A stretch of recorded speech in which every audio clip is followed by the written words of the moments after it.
সাধারণত আম পাকার একটি নির্দিষ্ট সময় রয়েছে, তবে সেই সময়ের আগেই পাকা আমে বাজার ছয়লাভ হতে দেখা যায়। বেশি দামের আশায় অপরিপক্ক এসব আম বাজারজাত করেন অসাধু ব্যবসায়ীরা।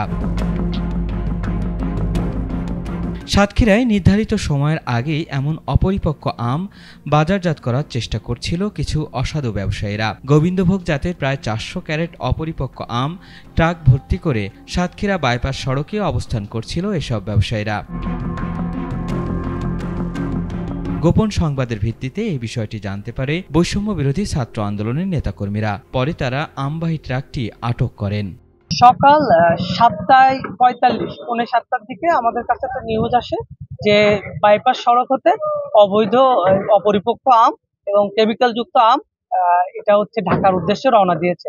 তো আমরা তখন মেডিকেলে অবস্থান করছিলাম। একজন আমাদের সদস্য ছিল বৈষম্য ছাত্র আন্দোলনের, তার অসুস্থতার জন্য আমরা তড়িৎ গতিতে সেখান থেকে বের হয়ে একটা ট্রাক চলে যায়, আমরা ধরতে পারি নাই।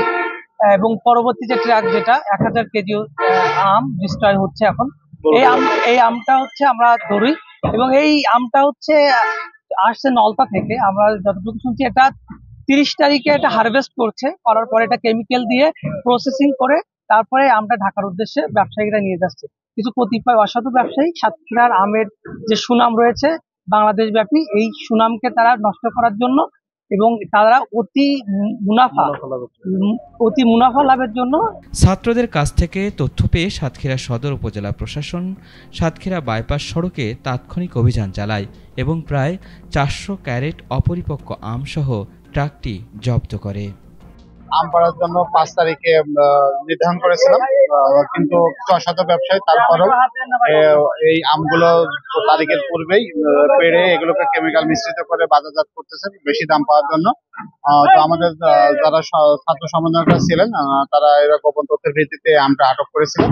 আমাদের উপজেলা নির্বাহী অফিসার মহোদয় এটা দেখছেন এবং আমরা এটা দেখেছি যে এই যে গোবিন্দভোগ আম, এটা এর যে বৈশিষ্ট্য পরিপক্ক সেই বৈশিষ্ট্যগুলো এখানে বিদ্যমান এবং এটা কেমিক্যাল মিশ্রিত আম। আমরা প্রায় 1000 কেজি আম জব্দ করা হয়েছে, এটা ধ্বংস করা হবে এবং আমরা চাই যে এই যে যারা এর সাথে জড়িত তাদের একটা দৃষ্টান্তমূলক শাস্তি হোক।